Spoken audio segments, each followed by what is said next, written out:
Sabe aquela pessoa que está sempre ali, pronta para ajudar? Que parece que resolve o problema de todo mundo? Aquela que pensa, se eu não fizer, ninguém faz. Pois é, se essa descrição parece familiar, esse nosso papo de hoje foi feito pensando nisso. A gente vai mergulhar fundo para entender o que é o perfil cuidador. Quem ama, cuida. Todo mundo já ouviu isso, né? É uma frase bonita, sem dúvida. O problema é que, para muita gente, essa ideia acaba virando uma armadilha, uma espécie de prisão sem grades que impede a pessoa de viver a própria vida. E é aí que o bicho pega.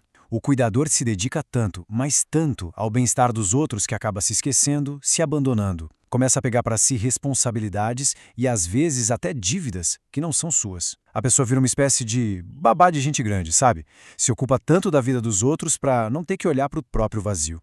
Tá, mas de onde é que vem essa necessidade quase compulsiva de cuidar? Isso não é uma escolha lógica, consciente. Segundo o trabalho de Néstor Sendra, a raiz desse comportamento está lá na infância, funcionando como um mecanismo de sobrevivência que ficou ligado no automático. Pensa só numa criança que precisou amadurecer na marra, antes da hora. Talvez ela teve que cuidar dos irmãos mais novos, de algum avô doente, ou até mesmo dar um suporte emocional para os pais. Ela aprendeu bem cedo que para ser amada, para ter algum valor ali naquele ambiente, ela precisava ser útil. E aí o caminho se desenha. É um verdadeiro piloto automático que a gente instala sem perceber lá na infância e leva para a vida adulta. A pessoa aprende que, para ser valorizada, para ser aceita, ela precisa carregar o mundo nas costas, repetindo exatamente o mesmo padrão que usou para sobreviver emocionalmente lá atrás. E agora vem a parte mais surpreendente. Esses padrões emocionais não ficam só na nossa cabeça, não. Eles se manifestam no corpo. É isso mesmo. De acordo com os estudos de Néstor Sendra, esse jeito de ser cuidador está, de certa forma, escrito no formato do nosso corpo. Vamos tentar entender essa combinação. Usando alguns termos da análise corporal, primeiro a gente tem o traço oral, que tem aquele medo profundo do abandono, então ele cuida para manter todo mundo por perto. Depois, vem o traço masoquista, que se mostra num corpo que parece que foi feito para aguentar o peso do mundo sem reclamar. E por fim, o rígido, que busca perfeição em tudo, quer ser o cuidador exemplar para nunca correr o risco de ser trocado. Essa mistura, que é totalmente inconsciente, cria uma pessoa que se sente culpada até na hora de descansar. E o resultado disso é inevitável. Toda essa sobrecarga emocional, esse peso todo carregado em silêncio, isso vira dor física, vira ansiedade, vira um cansaço que parece que nunca vai embora. O corpo, literalmente, começa a gritar por socorro. E aqui a gente entra numa dinâmica que é bem dolorosa. Sem perceber, a pessoa com perfil de cuidador acaba funcionando como um ímã, atraindo gente que não quer assumir a responsabilidade pela própria vida, e aí se cria um ciclo vicioso super desgastante.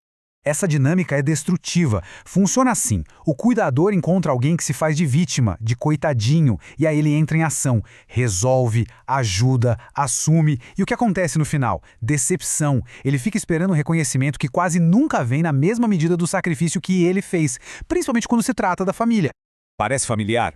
Virar o psicólogo não oficial da família, o bombeiro que apaga o incêndio financeiro dos outros, ser o enfermeiro de parentes que são saudáveis, são todos papéis que o cuidador assume, desequilibrando as relações e sugando a própria energia para sustentar quem, na verdade, poderia muito bem se virar sozinho. Mas a boa notícia é que tem saída. Se tudo isso que a gente falou até aqui parecer um espelho, saiba que é totalmente possível quebrar esse ciclo. A mudança começa com uma atitude consciente. Vamos ver como isso funciona? A virada de chave é essa. Apesar do padrão funcionar no piloto automático, a decisão de desligar esse piloto é consciente. A pessoa pode sim escolher sair desse lugar. E não é papo de teoria não, é uma ação prática para recalcular a rota da própria vida. E como é que essa mudança acontece na prática? Uma abordagem bem eficaz, como a que o Néstor Sendra usa, começa identificando o gráfico de traços de caráter de cada um. Isso ajuda a entender a raiz do comportamento de cuidador. A partir daí, com um direcionamento personalizado, a pessoa aprende a colocar limites, a dizer não e a deixar de ser coadjuvante na vida dos outros para, finalmente, ser protagonista da sua própria história. Esse tipo de abordagem mais estruturada tem se mostrado um caminho muito eficiente para quem decide de verdade assumir o controle e sair de vez desse ciclo de dor e exaustão. E isso tudo nos leva a uma reflexão final. A permissão para ter uma vida mais leve, ela já existe. A questão não é se é possível, mas sim o que vai ser escolhido deixar para trás a partir de agora. Qual peso que não é seu vai ser colocado no chão, hoje.